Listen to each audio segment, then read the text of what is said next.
얘네는 수업을 들을 때 이렇게 생각해야 돼. 지금 내가 듣고 있는 이 하나하나가 시험에 나올 수 있는 가능성이 굉장히 높다라고 생각하고 들어줘야 돼요. 나올 만한 것들을 꼭 먼저 섭렵하시려고 노력하셔야 돼요. 안 되면 암기라도 해요. 아, 나올 때마다 이렇게 생각하겠다. 나올 때마다 이렇게 생각하겠다. 알겠지, 그치? 나중에 딴치고 후회하지 말고.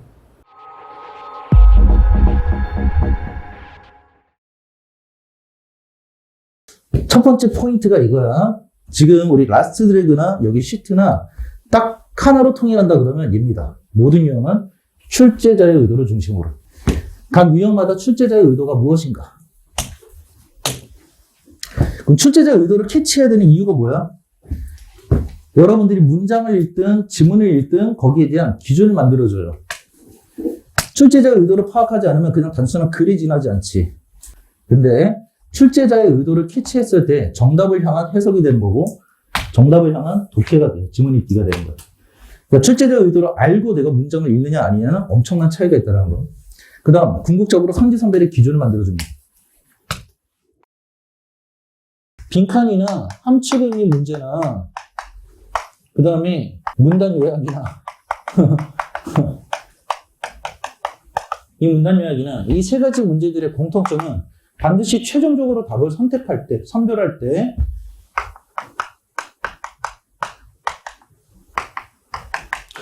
내가 여러분들한테 개인 코멘트를 남길 때나 아니면 수업을 할 때나 항상 선택이라는 표현을 쓰지 않고 선별이라는 표현을 쓰죠. 이게 되게 중요한 말입니다.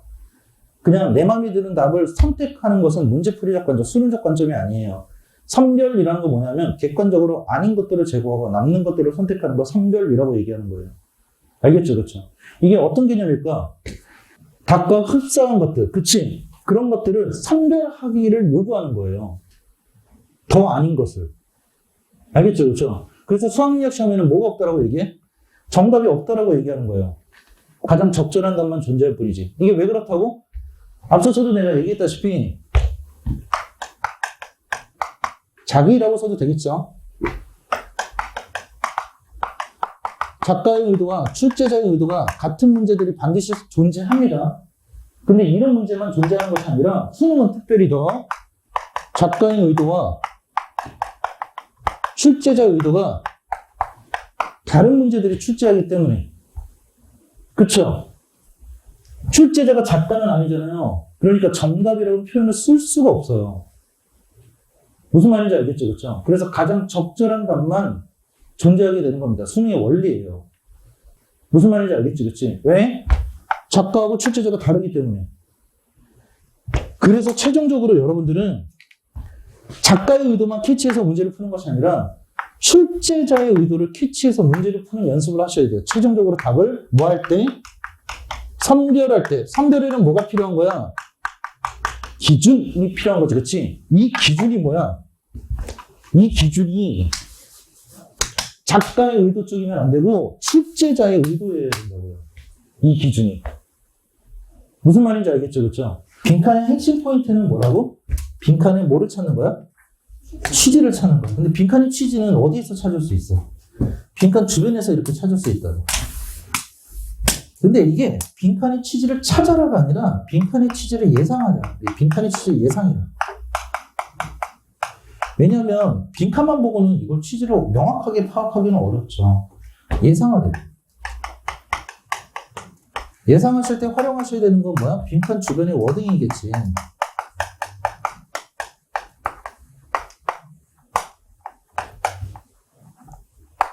두 번째는 빈칸 주변의 논리겠죠. 이걸 가지고 예상을 해야 돼. 중요한 건 뭐야? 이제 뭘 볼 거야? 서두를 읽겠지. 자녀 지문을 공략해야 되니까. 아까 얘기했던 것처럼 서두를 이렇게 읽었어? 그러면 아우 뭐 이런 내용이구나 하고 넘어가는 게 아니라고요. 읽으셨으면 멈춰서 그러니까 내가 지금 읽었던 것이 얘랑 무슨 관계가 있지? 그래서 빈칸의 취지가 어떻다는 거지? 연결을 지어줘야 돼. 알겠죠? 다시 읽어나갈 거야? 이런 거구나. 왜? 너희들의 기억은 뭐라고? 단기 기억 상실증이 있으니까 기억을 자꾸 상기시켜줘야 돼. 금붕어잖아, 금붕어. 그치? 자꾸 상기를 시켜줘야 돼. 얘에 대해서. 내가 읽었어. 그러니까 뭐지? 빈칸의 취지가 뭐라고? 이 안에서 다시 찾아보고 다시 읽는 거야. 다시 끊고 생각해줘야 돼. 그래서 지금까지 내가 읽었던 거에 빈칸의 취지는 뭐라고? 이걸 자꾸 연결을 시켜서 봐야 돼. 그럼 이제 빈칸의 취지가 점점 뭐해져? 예상했던 것이 뚜렷해져. 확실해진단 말이야. 확신을 가져. 그럼 이제 빈칸의 취지가 만들어졌지. 이 빈칸의 취지가 만들어진 걸 선지 1번을 볼 때에도 이 빈칸의 취지하고 얘하고 지금 어떤 관계에 있는 거야? 이걸 따져주는 거야. 얘가 이제 기준이 돼야 되는 거야. 2번도 얘하고 어떤 관계가 있는가? 3번도 어떤 관계가 있는가? 왜 이렇게 찾아야 된다고? 진짜 재밌는 게 문제를 만드는 사람은 이걸 알고 있단 말이야. 이걸 기준으로 해서 선지를 만들어요. 그래서 이걸 기준으로 해서 오답이 나오겠지, 그치? 그러니까 이 기준이 없다 그러면 선지에 대한 오답에 대한 그 표현들, 어떤 표현이 잘못됐는가 이런 것들을 찾을 수가 없어. 그래서 느낌으로만 가게 되는 거고. 정 안 된다 그러면 이제 때려놓고 얘가 말이 되나? 안 되나? 너 보고 말이 되나 안 되나? 이렇게 가는 거겠죠, 그렇죠? 이거는 있을 수 없는 거예요. 기준 자체가 모호하니까 상당히 주관적인 기준이 되는 거니까. 알겠죠, 그렇죠? 이 기준을 어떻게 파악하느냐. 이게 빈칸함성의 문제의 핵심이다. 알겠죠? 이것도 역시 뭐야? 선지 간의 차이점을 봐두시면 훨씬 더 도움이 되겠지. 그럼 훨씬 더 구체적으로 좁아 들어가요. 자, 이 상태에서 이제 잔여지문. 얘가 잔여지문, 얘가 밑줄 주변이잖아. 잔여지문을 연결을 할 거란 말이야. 잔여지문을 연결할 때, 지문과 연결할 때 첫 번째로 연결되는 부분이 어디기 때문에? 서두기 때문에 얘하고 얘를 연결할 때 서두까지 읽으셨으면 스탑! 여기서 멈추셔야 돼. 그리고 생각하셔야 돼. 여기서 뭘 생각해야 돼? 아, 이 글이 무엇에 대한 얘기지? 이걸 생각하는 것도 중요하지만 얘하고 지금 무슨 관계지? 이 관계 포인트를 생각하셔야 돼요. 여기서 끊고 이 포인트를 자꾸 생각해 주셔야 돼요. 그 다음에 대입편이랑 똑같아. 이 전개점은 계속 생각을 해줘야 돼. 자, 서두까지 읽었던 것이 계속 직진에 부정 반박해 이걸 자꾸 확인해 주는 거. 알겠죠? 그렇죠? 그러시면서 이제 뭘 찾아야 돼? 밑줄의 취지가 파악이 되기 시작해. 밑줄의 취지를 이제 찾는 거야. 말 그대로 찾는 거예요. 이게 중요합니다. 그 다음 과정은 제일 중요한 거. 여러분들이 자꾸 실수하게 되는 거. 최종적으로 답을 선택해야 되겠지. 최종적으로 답을 선택해 줄 때는 잔여지문 밑줄 주변이 있으면 잔여지문의 정보로 답을 선택하는 것이 아니야. 다시 밑줄 주변의 취지, 밑줄의 취지를 반드시 상기시키세요. 다시. 그러니까 밑줄이 묻고자 하는 것이 뭐였더라? 구체적으로 뭐였더라? 상기시킨 상태에서 선지선별을 들어가셔야 돼요. 이게 중요한 포인트야. 대부분의 학생들이 함축음이나 빈칸함성을 이렇게 쭉 읽고 나서 여기서 그려지는 포인트들이 있지, 그치? 이걸 가지고 해서 선지를 선별한단 말이에요. 그래서 틀려요. 밑줄의 취지와 상관없이 그냥 지문이 말하는 거를 찾아버린단 말이야. 그래서 함축음에 대한 오답의 패턴을 어떻게 만드냐 하면 그냥 여기서 말하고 있는 것과 비슷한 걸 오답의 선지로 만들어버려요. 아니면 여기서 말하고 있는 게 궁극적인 주제다. 그러면 주제를 선지로 만들어버려요. 근데 밑줄의 취지는 주제와 반대되는 걸 묻는다는 거. 이게 6월 모평의 함축음이죠. 큰 시야, 작은 시야 알지? 주제를 기반으로 해야 된다. 큰 시야로 주제를 기반으로 이걸 유지할 수 있어야 돼. 자, 주제를 기반으로 한 작은 시야.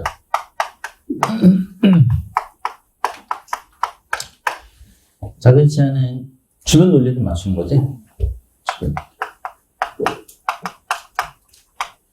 이때 이 주변 논리에 대한 기준이 되는 것이 여기 있는 주제야. 얘가 여기 이제 기준으로서 작용할 수 있어야 돼. 그래서 사실 제일 중요한 게 뭐다? 어휘 문제는 주제 파악이다. 주제 파악. 주제 파악. 특히 이 주변 논리 따질 때 조금 주의해줘야 될 그 패턴들이 MVP에서 우리 정리했던 것들이 있지, 그치? 그 중에서도 앞에 부정어 있다든가 뭐 이런 것들 좀 특별히 더 주의를 해줘야 되는 거고.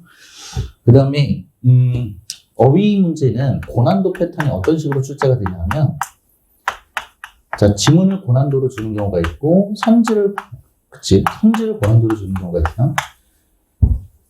지문을 고난도로 주는 경우는 이런 경우가 좀 지문이 고난도야. 그러니까 주제 파악이 좀 어렵게끔 쉽지 않은 거.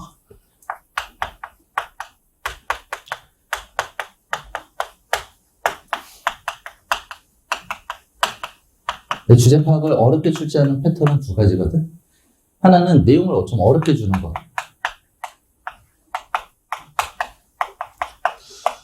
내용이 얘가 좀 안 되게끔 주는 경우.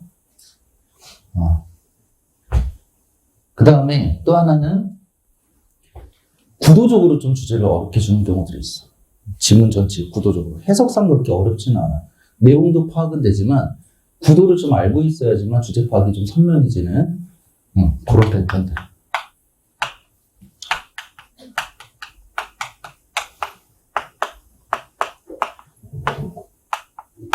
주로 이제 어떤 구도 파악, 어떤 구도로 많이 출제를 하냐면, 이렇게 대립 구도 있지. 대상이 이렇게 크게 되게 반적으로, 대립적으로 주는 경우.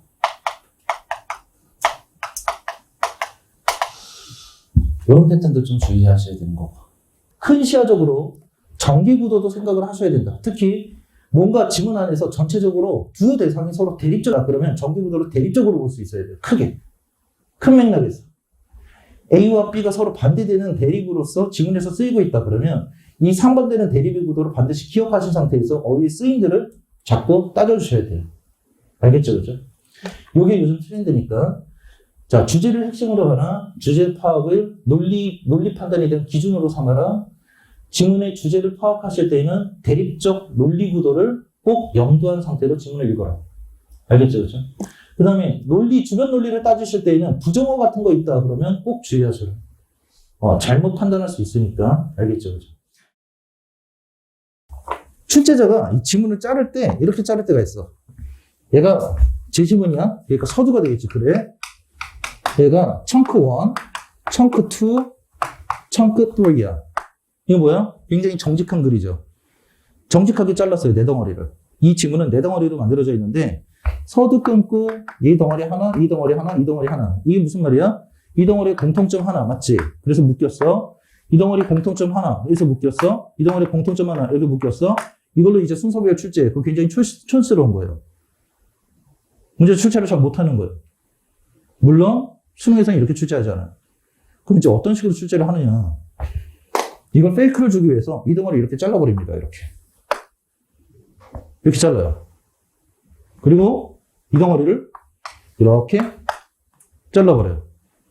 그럼 이제 여러분들이 문제에서 보게 되는 이 청크는 이 안에 청크가 몇 개 있어. 두 개가 맞물려 있죠. 얘를 기준으로 문제 풀어야 돼. 무조건. 알겠지? 그지?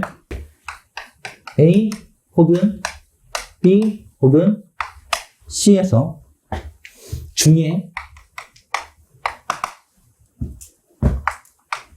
청크가 두 개를 포함하고 있는 것.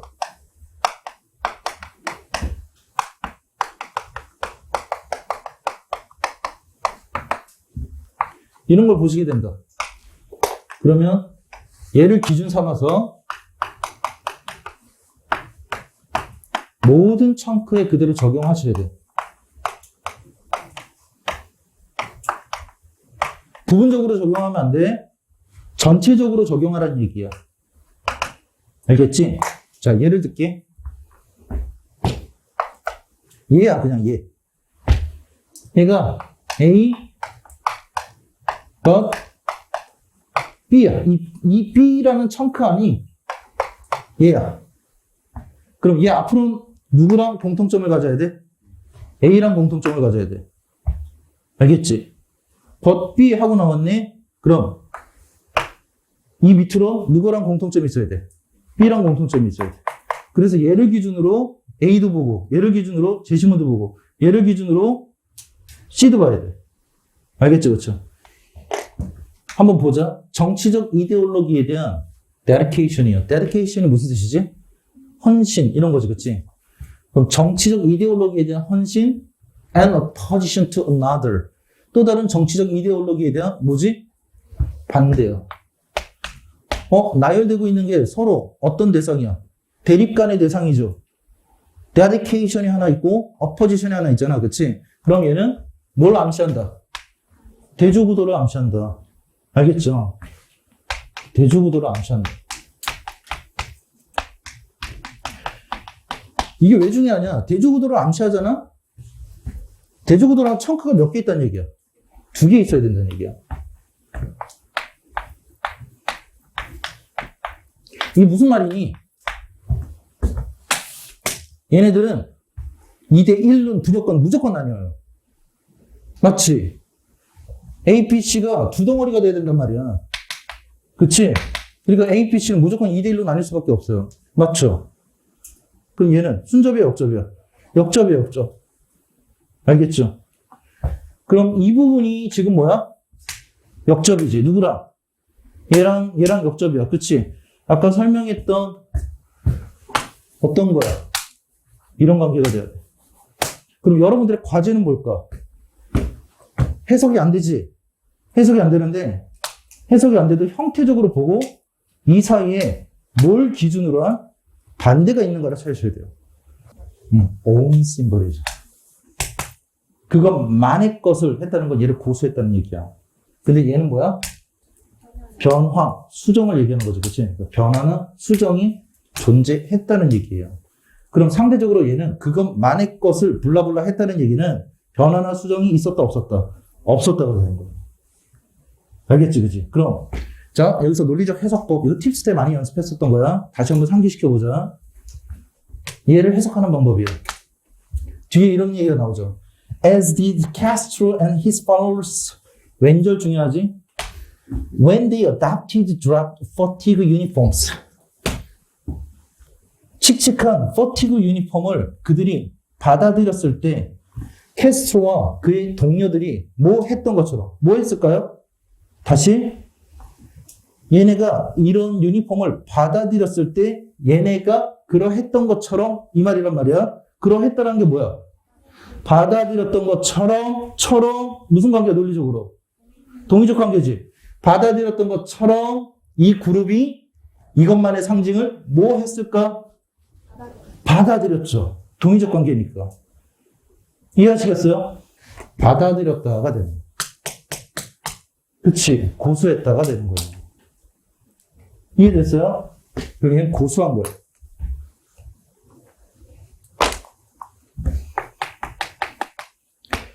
상대적으로 얘는 반의적 관계니까 뭐 해야 돼? 고수하지 않은 거야. 그치? 변화가 있었다는 얘기.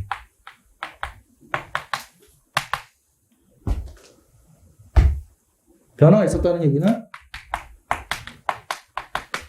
안 받아들이. 이게 왜 중요할까? 이게 기준이 돼서 다 보셔야 돼요. 알겠죠? 이게 기준이 돼서. 분명히 얘기했어요. 이거 패턴이야. 수능의 패턴이야. 알겠지? 이렇게 청크가 나뉘어져서 들어가는 애들이 있단 말이야. 그러면 얘 기준으로 해서 모든 문제가 풀려요.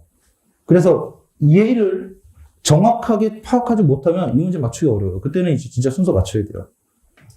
알겠지? 그러면 이제는 해석의 관점이 잡히지. B를 읽을 때 어떻게 해석할 거야? 이런 내용이구나. 이러면 안 되지. 어떻게 받아들여야 돼? 고수했느냐? 받아들였느냐? 받아들이지 않았느냐? 이것만 확인하는 차원에서 해석을 해주셔야 들어오는 거야. D, emphasis,라는 표현이에요. 강조했다, 강조하지 않았다. 강조하지 않았다. 그치? 자, 봐봐. 이 밀리터리가 쿠옵스라는 건 쿠데타를 얘기하는 건데 몰라도 상관없어요. 이 나이지리아의 군대가 어떤 결과를 만들었냐 하면 이 나이지리아의 내셔널 드레스를 강조하지 않았단 말이에요. 왜 강조하지 않았냐 하면 왜? 이 내셔널 드레스가 뭐를 상징하고 있어서? 서북, 북서의 민족들을 상징하고 있었기 때문에. 근데 이 사람들이 지금 강조하지 않은 사람들은 어떤 사람들이야? 동쪽의 나이지리아에 있는 사람들이야. 그치? 무슨 말인지 아시겠어요? 동쪽하고 북서하고 같아? 다르다고. 그치? 다르기 때문에 opposition, 다르기 때문에 강조하지 않았습니다. 라고 얘기하는 거야. 그럼 받아들였다, 받아들이지 않았다. 받아들이지 않았다. 자, 이때 관점이 중요하다고. 지금 여러분이 이게 지금 내용을 이해하시는 거예요? 아니죠, 그렇죠? 이런 관점의 전환이 필요하단 말이야. 알겠지, 그지? 그럼 얘는 받아들이지 않았다. 누구랑 같은 청크여야 돼? 얘랑 같은 청크여야 되겠지. 자, 이제 C를 볼 거야. C는 받아들였다, 받아들이지 않았다. 어떤 표현이 있어? adopt. 또 하나의 표현. reintroduced. introduce가 뭐 한 거야? 도입한 거죠. 다시 도입했습니다. 누구 걸 다시 도입했어? 옛날 거. 그치? 옛날 것의 옷을 다시 도입했습니다. 받아들였다. 맞아? 무슨 말인지 알겠지? 그 기준을 빨리 만들어주는데 주력해야 돼. 그래서 내가 절대 뭐 하는 데만 신경 쓰면 안 된다? 순서를 맞추는 데만 신경 쓰시면 안 되는 거예요. 기준을 만드는 데 주력하셔야 되는 거예요. 그 기준은 뭐야? 공통점이라고. 공통점을 기반으로 가셔야 된다. 이 공통점을 기반으로 가라는 얘기는 정답의 청크존을 찾아라. 이 정답의 청크존을 찾기 위해서 이게 목적이야. 이 목적을 달성하기 위해서 제시문과 서두로서 전체 구도를 꼭 예상할 수 있어야 된다는 거. 자, 내용을 이해한다? 이런 관점을 자꾸 바꿔주고 싶은 거란 말이야. 내용을 이해해. 근데 원래 목적은 뭐야? 구도를 보려고 하는 거야. 구도는 청크의 연결점을 찾으려고 하는 건데, 그럼 청크라는 걸 발견을 해야 되니까, 그럼 이 청크에 뭐를 찾는 거야? 시작과 청크의 끝을 찾으려고 노력을 해야 되는 거야. 그러면 이제 내 머릿속은 계속 내용을 이해하고 얘를 생각하고 내용을 이해하고 얘를 생각하고 자 이런 순차적인 과정으로 진행이 될 거야. 내 대가리는. 그치? 근데 이 내용 이해가 안 된다? 그러면 이제 빨리 관점을 전환해야 돼. 그쵸? 이게 1번 그 다음 2번 이렇게 순차적이어야 되는 거야. 맞지? 그래서 최종적 목적은 이해해야 되는 거잖아. 이렇게 구도를 봐야 되는 거니까. 결국 이 차이거든. 내용이 진짜 학생들이 안 되는 이유가 뭐냐면 내용 이해가 안 된다? 그럼 빨리 2번을 생각해 줘야 되는데 2번을 바라볼 생각을 안 하고 다시 말해서 생각을 안 하고 그냥 바로 다음 문장 이해해 볼까? 이렇게 들어가 버리는 거예요. 아니면 여기서 관점이 일탈해. 궤도를 벗어나. 그래서 끊기는 게 어디지? 이런 게 일탈해 버리는 거예요. 왜? 여기서부터 이제 멘붕 오니까 내용 이해가 안 돼서. 무슨 말인지 알겠죠? 그렇죠? 그러니까 여러분들의 사고에 대한 궤도는 이렇게 정해놔야 되는 거예요. 레일이 딱 2개밖에 없어. 이 레일 딱 2개밖에 없는 거예요. 알겠죠? 그렇죠? 이 레일을 벗어나시면 이 궤도를 벗어나시면 이걸 생각하실 때 이것도 역시 뭐라는 거야? 수단이야. 최종적인 목적. 얘를 판단하기 위해서. 알겠죠? 그렇죠? 그래서 오히려 청크가 시작하고 청크가 끝나는 것들에 대한 표현들이지. 그지? 그런 표현들에 주목하시면 돼요. 내용이 이해가 안 될 때는 청크의 시작 혹은 끝을 알리는 그런 표현들에 주목해라. 시작이나 끝을 알리는 표현들에 주목할 거야. 분명히 있어요. 알겠죠? 자, 여러분들이 이걸 딱 보는 순간에 일단 기본적으로 난 이거 활용해야지 라고 잡으셔야 되는 2가지가 있습니다. 뭘까? as long as. 알겠죠? as long as. 괜찮아. 지금 익숙하지 않은 친구들도 있어. 팁스 하죠? 한지 얼마 안 돼서. 이렇게만 생각하면 되는 거야. 무조건 제시문이나 순서, 삽입형에서 전제나 조건에 해당하는 표현이 있다. 그럼 잡으세요. 그 다음은 봐봐. 내가 이렇게 활용하라고 얘기했지. 전제나 조건이 있다는 얘기는 뭐를 예상해라? 또 다른 전제나 조건을 예상해라.